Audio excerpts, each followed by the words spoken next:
Welcome, Tim. Very happy to meet you today and to talk with you.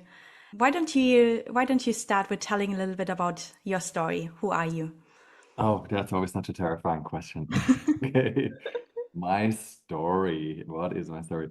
Yeah, so first of all, great to be here, Katarina. Thank you for inviting me and really lovely to be on the Human Plus podcast. My story is that in a nutshell, I started as a creative, wanted to become an artist, was a musician for a couple of years, then studied law, did not complete that, studied cultural studies, ended up in marketing, worked in marketing, went to Silicon Valley, lived in the Bay Area for 14, 15 years, worked in the design industry, had a change of heart and pivoted to becoming. Then I wrote a book called The Business Romantic, which is very much about the tropes of romanticism and why romanticism matters in this new age of disenchantment, as I would describe it, in this data-obsessed, data-driven culture that we're in. And then on the heels of the book release, I was still living in San Francisco. Oh no, actually, yeah, no, I left the corporate world and started my own consulting business. And then a couple of years later, I partnered up with an old friend and colleague of mine to found the House of Beautiful business, which is, we now call it the Network for the Life-Centered Economy. But it's a community that has the mission to make business more beautiful and find beauty in the most unlikely places, which is the boardrooms, the workplaces, the meeting rooms of this world and in the corporate sector and beyond.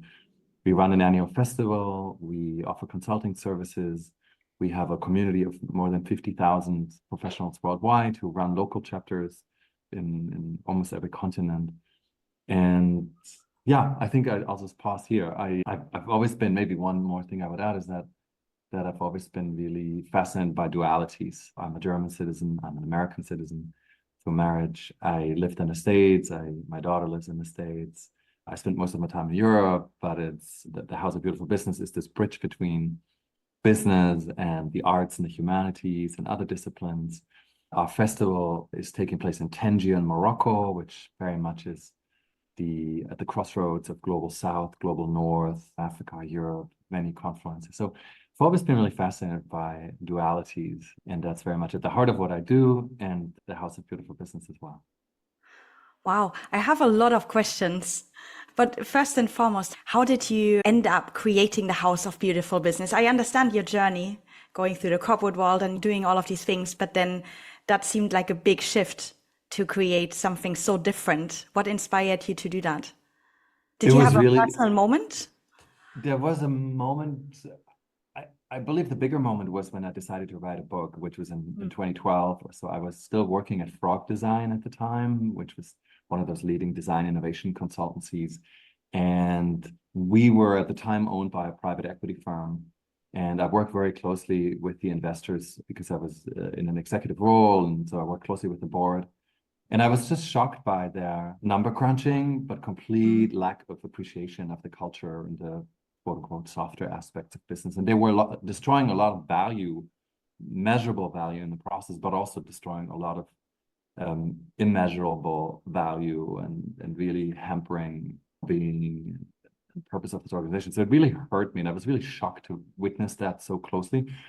And it encouraged me to step forward and write down my own truth and find a way to reconcile business, yes, but also other aspects of being human. That led me to write the book. That was maybe the bigger pivot to make that decision to leave a corporate job in Silicon Valley and embark on my own journey. Then launching the House of Beautiful Business happened 2 years after the book came out. And I had already built a modest community. There was some traction for the book, and I gave talks. And inspired by that, I just felt then it would be good to host an event. And it started with an event Mm. in Barcelona, which I did with my now co-founder Till, who had also worked at Frog Design.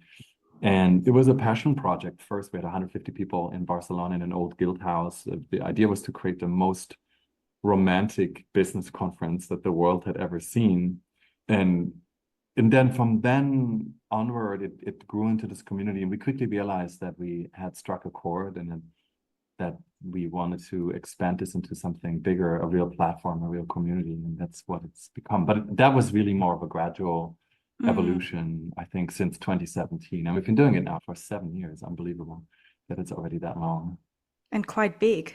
You said, how many did you say? It's all relative, right? So we have 50,000 people who subscribe and regularly receive our content, thousands of whom attend our events, the big one once a year that we host ourselves, but also smaller events around the world. Many of them are also involved in projects that we do with corporate clients.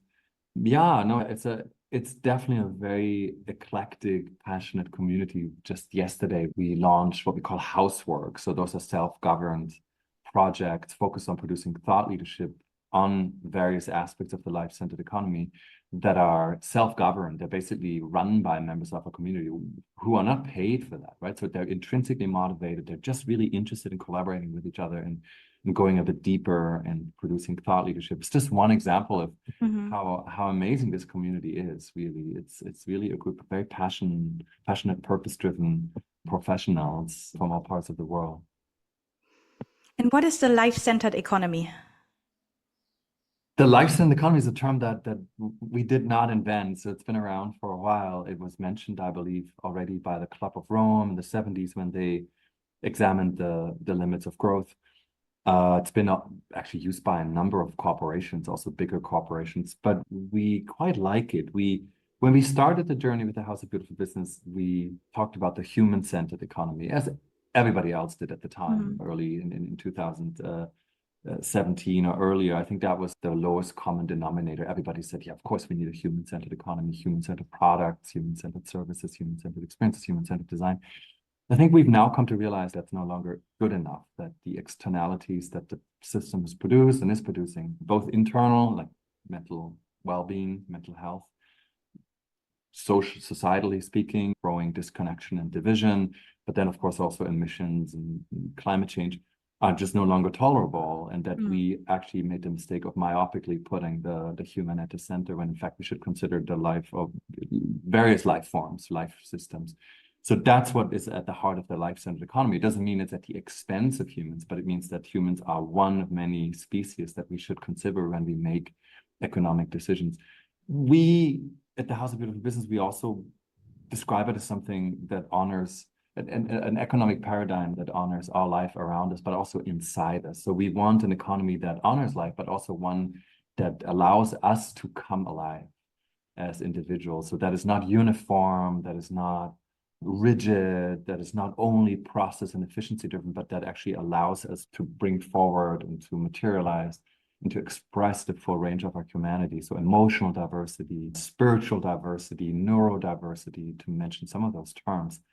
And by the way, also coexist with AI, with artificial intelligence, right? That is also a form of life that we created, but that we will have to wrestle with, that we have to coexist with. So that's also something that we're quite interested in. So what kind of economy can accommodate the rights of animals, interspecies being, but also peacefully collaborate and coexist with what the CEO of Microsoft AI calls digital species. So in other words, AI.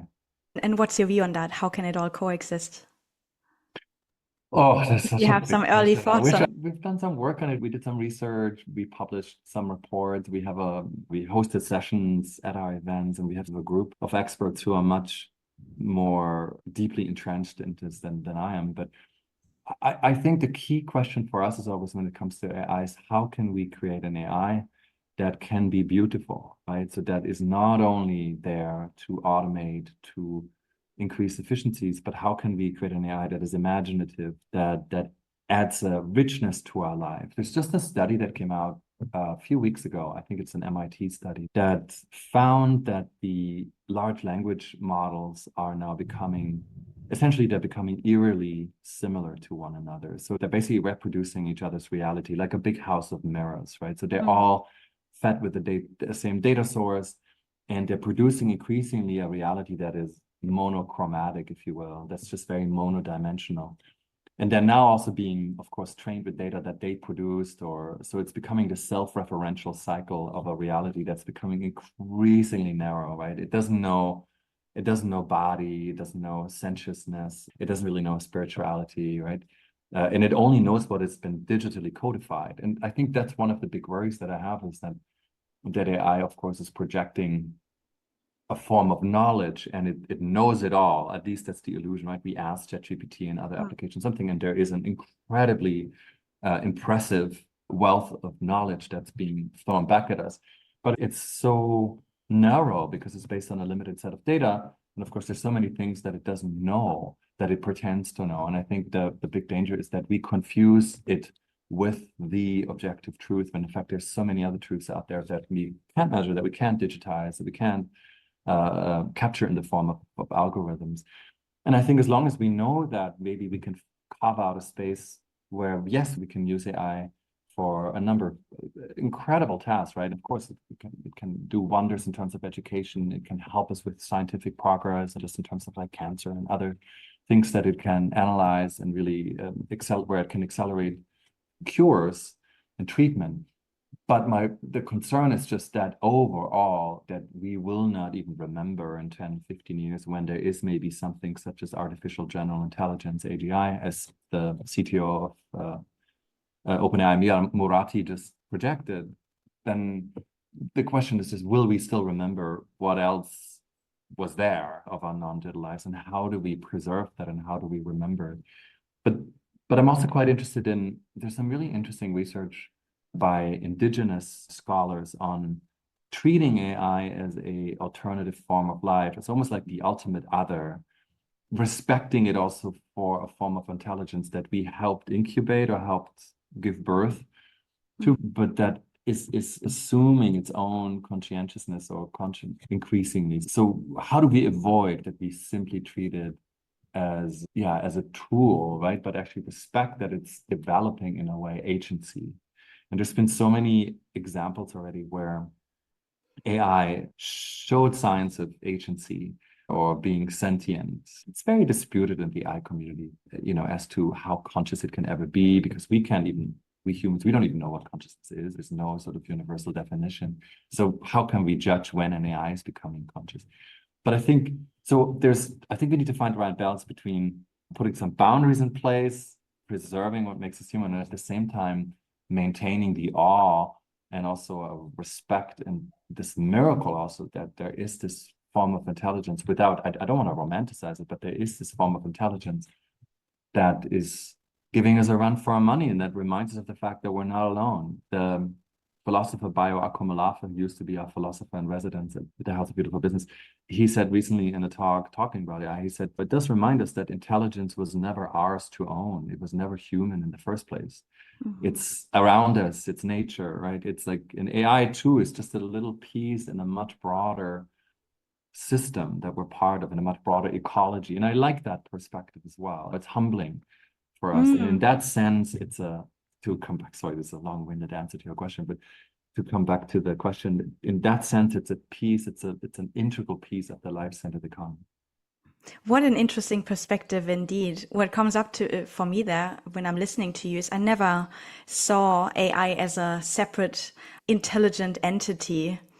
I guess it's a human arrogance almost to assume that everything was created by us and for us. And then if you look at it from that perspective, that it is actually just could be another form of intelligence that totally redefines your relationship with it.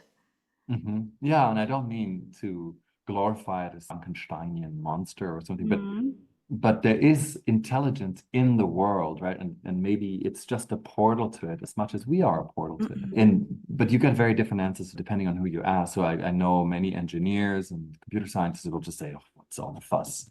This is just, it's just math. It'll do what we want. There is nothing mysterious about it. And then I talk to other people who have maybe a more spiritual or romantic inclination and say, oh my God, no, we have no idea what it is. And it's far more than just a series of algorithms, a mathematical formula, right? There's something else going on there as well. And I understand both perspectives, but as you might guess, I'm much more leaning towards the latter.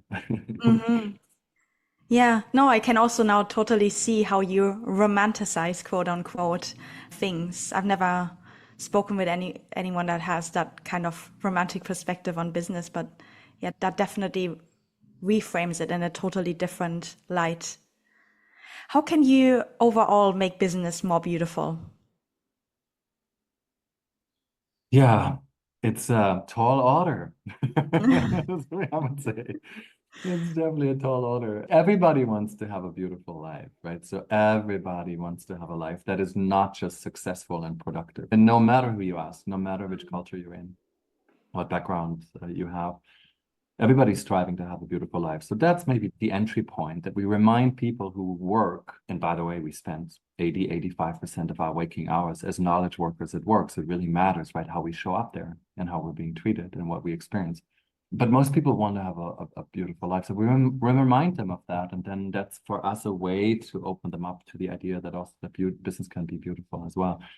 Now, what we mean by that is that it's essentially a counter vision to what has been the dominant vision put forward by post-industrial or even industrial societies, but primarily now post-industrial digital societies, where we glorify data, we believe the data is always right in a way, right? We don't question as much as necessarily human intuition.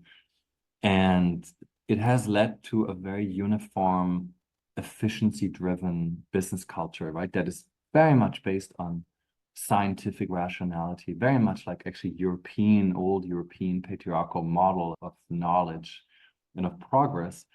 And a beautiful business can hold that, but also reconcile it with other truths, with a more sensuous, a more somatic, a more spiritual way of living, with intuition, with emotions. So it always, I think, kind of weighs traditional ways of doing business with more progressive, conscious ways of doing business, understanding that any company is not just in the world to make profit, right? It's not just about shareholder capitalism, because what companies also are, the creators of meaning for millions of people, of course, billions of people. They are creators of a social arena where we can still meet the other, where we, as the poet David Whyte once said, we can make and break ourselves, right? We can form our identity. We can integrate into society. So it has a huge responsibility. And at the core of it, I would say, is intimacy, is emotional intimacy. In these times of distraction, I just read a study that says we can only focus on any given task for 47 seconds max. We're so distracted, of course, because of all the stimuli that we're exposed to, digital stimuli. We're disconnected from nature, from ourselves, from the other. And then overall, this leads to a division of increasingly divided societies. We see this just now. You look at France, rise of right-wing movements again in Europe and in the US, of course. So companies have this power and responsibility to create intimacy, to create places of belonging where people can really show up as themselves and connect with others in a more tender way. And if they understand that, then maybe it will help them overcome this very narrow reductionist construct of efficiency, optimization, productivity, happiness at all times, right? I think a beautiful business is one that allows us to be sad as well, right? Not just happy, productive, profitable, but also has the courage to go to the darker side and look a little bit deeper. That's what real authenticity is. Yeah, and really to identify and hold these pockets of beauty. Practically speaking, we work with organizations and help them create such cultures by implementing rituals and practices, or anything from a silent dinner to eye gazing exercises, to walks, to different kinds of retreats, to different forms of gathering, but also in terms of their strategy to really think about, like, how can we be a place that role models behavior that we want to see in society overall? And what exactly does that mean? What is our concept of humanity that we want to live up to? And how do we, simply speaking, just broaden our horizons and also value those things that are not quantifiable, that are not even measurable, that are not empirical, but that still matter so much. Most of the things that are precious to us in life, when we look back on our lives, are not the ones that are, it's not money and it's not measurable even, right? The most precious moments in our lives are the ones that are immeasurably beautiful and we can't quite put our finger on. And in business too, I think that most of the time when you have a really great attachment to a company, or you really like your work, you often can't explain it. You're in the flow, as one might describe it, or you're in a sentiment that makes you feel at home and belong, and you realize you have agency and impact. And so those are the things that matter. And I think beautiful businesses help create an environment that is conducive to that. Can any business be a beautiful business? Any business can be a beautiful business. Hardly, I believe. It's hard, right? It's possible, I believe, when the purpose, of course, aligns with the behavior. And if the purpose is devoid of any beauty, then it's hard to, let's say, find I don't know, tobacco manufacturer and find that a beautiful purpose and find beauty in it. They can still have an organization, a culture that can create beauty for the people in it. That's why I'm a bit hesitant. But of course, the more perfect role model for the one where the purpose and the mission align with the behavior. And it's probably easier for companies that have at least the freedom, right, to shape their culture. There are also businesses, and this is a privilege, of course, as well, for businesses maybe mostly based on knowledge work, or maybe even auto manufacturers. But there are some businesses that are so brutally efficiency driven just by the nature of their industry, right, manufacturing, so where it's maybe harder to create these pockets of beauty. What's your vision for the House of Business for, let's say, the next 10 to 20 years? It's a long horizon. Yeah. We've been around for 7 years, so we do have a long-term vision, but we're also very much in the moment. And part of why we're doing this is also that we simply don't know what's going to happen, which is tremendously exciting, right? This kind of this open-ended journey and conversation that we're in and on and in. And we want to grow the community. We want to turn it into a movement. We want 100,000 of people or more worldwide in various industries and various cultures to embrace it and bring it to their workplace and bring it to their lives. I think that would be one metric of success, that we just are becoming much more influential than we maybe are modestly at this point, right? That we have much more impact. We would love to see some of the language adopted. I think change always starts with language. So speaking about romanticism in business is pretty much an outlier, or was an outlier when I wrote the book. Beauty is maybe easier to embrace, but still it also seems anathema to many people in business. So just also intimacy, other terms that we've been using. I think we'd love to see that vocabulary change as well. And we are just about to relaunch a membership model. So we want this to be a platform where people who run local initiatives, local events, local projects, such as the housework project I described earlier, have an incentive to do more, but having then the whole community benefit from it, right? So creating a bigger pie, creating a bigger garden, it's maybe the more apt metaphor, a bigger garden for everyone where thousands of flowers can bloom, right? And people just shape it the way they want, co-create with one another. And we're really just holding the space. We're just the community. And then we would like the annual festival that is now in Tangier. It'll be in Tangier, Morocco again next year. We want that to grow and become the definitive place for an exchange between voices from the global south, voices from the global north, a real dialogue, learning from various cultures meeting there. So I think that's also a really important part of our mission. And we want to be a successful business. We are a for-profit business after all. We also want to grow and want to demonstrate, of course, ourselves that the things that we preach, that we're not always perfect and we fail often also to live up to them, but we want to demonstrate, of course, that we are at least trying and striving to also be a beautiful business ourselves, the way we run our small business and the way we make decisions and the way we treat our shareholders, stakeholders, community. Very beautiful. Curious to see how it's going to evolve. And I would love to attend the festival next year, by the way. Please come. Yes, yeah, it looked phenomenal. Yeah, and I'm thinking, should I skip to the end? Do we have a bit more time? I think we have a bit more time for another question. Can you maybe share an example of a company or a project that you've been running that really positively impacted the society, the community in some way? Yeah, it's always very hard depends on what your metric is, right? So it's mostly anecdotal, but for example, we had a smaller design innovation firm. They attended our festival. They've been with us actually for years now. And in the beginning, they came expecting business from it. So they wanted to have clients. And I think at some point they realized that's really not, you also might, of course, generate business when you come to the House of Building Business because you meet a lot of people, but that's not so much the point. They then at some point really had this epiphany that they had to all change their business dramatically in light of what they heard and the inspiration that they got from our festival. So they became a B Corp, and they created a whole new mission for their entire firm, which is to basically only do things that benefit the circular economy in their design firm. So they completely changed their business model, their product value, their product service offering. And it's been a journey. They didn't do it overnight. We played a really small piece in this. Basically, we were the spark in the beginning and helped them a bit with the narrative and the concept for it. So that's one story. We also have been running leadership development programs. For example, for Otto Group, big Germany-based global retailer.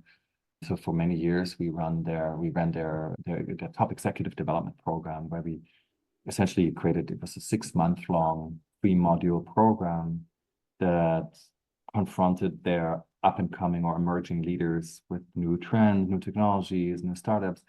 But we designed it in a way that was very holistic. And we used somatic exercises. We worked with music and dance, spoken word, slam poetry. I remember that we once actually invited a homeless person to talk about how they manage their lives and how they manage their business.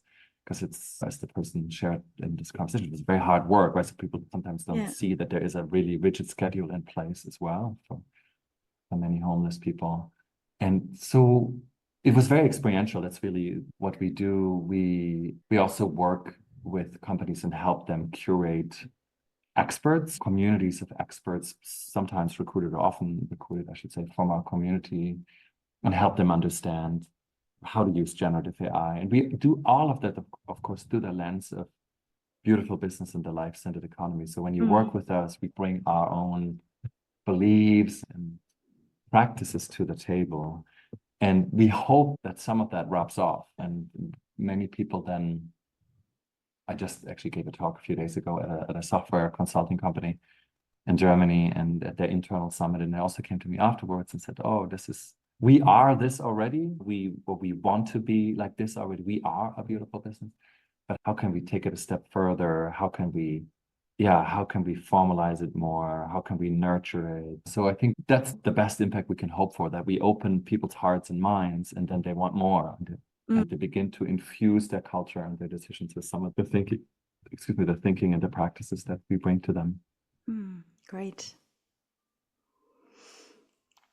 I like to give people a little bit of an idea what more meaningful futures can look like, because what I often see is that a lot of people have very great ideas and the feeling that they would like to change something, but they have a hard time envisioning what that could look like, and therefore they don't take the steps to create something new and just recreate the old in a different light.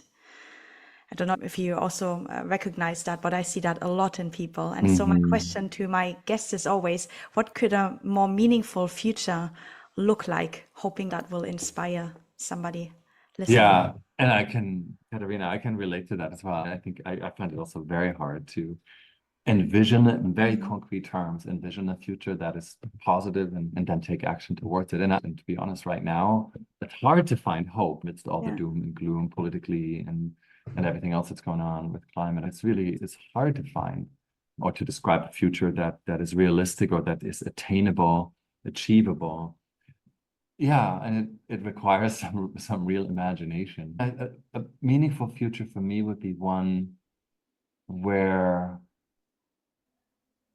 it's a romantic, a beautiful future where maybe poetry is the right word, where we have poetry in our lives. So not everything is explicit, not everything is measurable, and there's a space for poetry and undertones and what's between the lines. I think as long as we have that, we will not kill each other.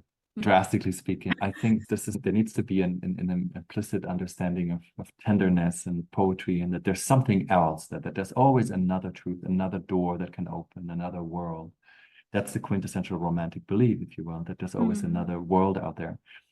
Maybe that's the most hopeful thing I can say. I think we will definitely have to negotiate our relationship to AI, and I hope that it'll be one where we coexist peacefully. And then I do hope that more people in the world will be free to choose what they want to do with their lives rather Mm. than being a part of a system that tells them and dictates them what to do and what to believe. Climate, of course. I hope there are ways for us to come together and take action and reverse or at least contain the damage that's been done. It's becoming so palpable. For me, it's always been very abstract, but now with the weather shifts and the weather changes and extreme weather and Yeah. an increase of bumpy plane rides, and it's just really in the past few years, I think it's really coming home Yeah. for many more people for whom it had maybe before been abstract. I think at the very core, I think a meaningful future will be one where, yeah, I think we will probably have overcome capitalism. I think there will be a different kind of system that is more just and creates more value and offers a more beautiful way of living together. And there will be probably, hopefully, space for community. I think communities are really, really important. With traditional societal institutions losing relevance, at least in the Western world, church, family, and so forth, nuclear family. Companies, if they are communities, will continue to play a big role, I believe. But also other communities of all sorts, with the House of Beautiful Business being a small one as well. I think they're really important. Places where you can feel you belong without having to fit in, to quote Brené Brown, and places that connect you with the other, that help you stay curious. I think if we, so those are a lot of qualities of a meaningful future. But if you can achieve just a few of them, Yeah. maybe it'll be good. Yeah, that's great. You're definitely not lacking in vision. That's really great because many people do. They are, how do you say, bumped down by the reality. I don't even know if this is a word, but they're basically, they just see what's going wrong in the world and they cannot, for the life of it, see beauty in the future Yeah, and yeah, happiness. that's a huge problem, isn't it? I mean, it's a huge Yeah, it problem is. It really is. because these people really then retreat. There's some research conducted by partners of ours. It sounds wrong. They're friends of ours, and they contributed to our festival. An organization called More in Common, nonprofit that's studying polarization in various countries, and they found that in Germany, for example, that 1/3 of the population feels like they're no longer represented. They no longer have a voice in politics at all. So they're basically just retreating, right? They're in inner exile. They're checked out. If anything, they're just becoming very repressed. And I think we see that everywhere, right? This lack of vision is so problematic because that's also, I think, there's a relationship to loneliness, to just staying in your own four walls, to not taking action, to not going out, to not being open to ideas. And it's this, I think partly it's the system that has worn us down, but has turned us into these busy workers. So we're not even inclined to think and to take time to think. Then we're constantly assaulted on our attention, right? So Yeah. when do we actually have time to sit with something we want to see come to fruition in the future? And then it's maybe also, I think, in some vision has become such a dirty word, particularly in Germany for historical reasons, right? I think for the past few decades, since the Nazi regime, and Helmut Schmidt famously saying, if you have a vision, then take a cold shower. So it's almost like it's something that is being looked upon. So you have a vision, no, that's not, don't like this, just be pragmatic about tomorrow. Yeah. And that's important. But if that's the only thing and there's no vision for the future, then any society, any community, any organization is basically threatened. Absolutely, because what we haven't understood as a society is that we create reality based on what we believe, right? So if you believe the world is going to go down tomorrow and there's nothing to look forward to, then that is the reality that we are going to create. And this is why it's important to have vision and to help people to connect to that emotionally, especially because once you feel it, you can see it, you can create it. Yeah, I think that's a very optimistic reading. I really like that we create reality based on what we believe. And when you said it, I was just thinking, okay, how can I challenge it? Because it sounds so easy and so true. It So is too easy to be true. I think maybe simple, also but not easy. It's simple. It's a simple, but simple not truth, easy. but it's not necessarily an easy truth. Yeah. I think most people maybe also don't know anymore what they believe. Yeah. But I think we had maybe a firmer set of beliefs, myself included, 10 years ago. Yeah, this is right, this is wrong, these are the social norms that I can live with and in. Now I think there's so many conflicting truths. It's very hard to have absolute beliefs, right? There's everything because of digitalization, everything is so relative. There's this very widespread ethical relativism. Mm. And yeah, so maybe it's that. And it's also and making reality is also really hard, I think, because so many people are making reality for us. Game makers, filmmakers, the digital titan social networks. What we're seeing, what we're hearing, what we're reading every day online is a reality that's created for us. Metaverse, of course, now as well. AR, AI is also a reality that's created for us, right? So when do we find time, and where should the creativity come from, and the courage to actually even imagine a different reality for ourselves, right? I think that's maybe we need to turn to the schools. Yeah, no, I think actually what you're creating and also what I'm doing is exactly creating those spaces for people to reconnect to themselves, to a higher vision, which is why it is so important. And especially, I always say that the fish stinks at the top. It needs to start on leadership level. If you really want to see big changes coming. Mhm. That's my belief anyway. So that's what creates my reality. Yeah, no, I think that's beautiful. Yeah, exciting times in a way. Yeah.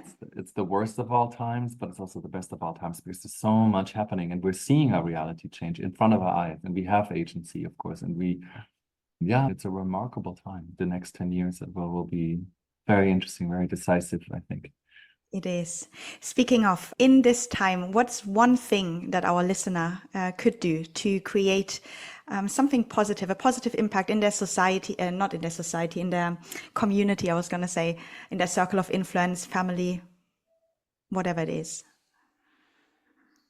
Two things I would say. One is more communal. I think it's gather, right? Understand that you have the power of gathering, like everybody does. Invite 5 people, invite 2 people, host a dinner, invite strangers, host as you do, host dinner series, bring people together. I think that's so important. And experiment with that, right? Maybe the next birthday dinner, invite people you would not have invited before, or you find a different reason to gather. But I think that's really important.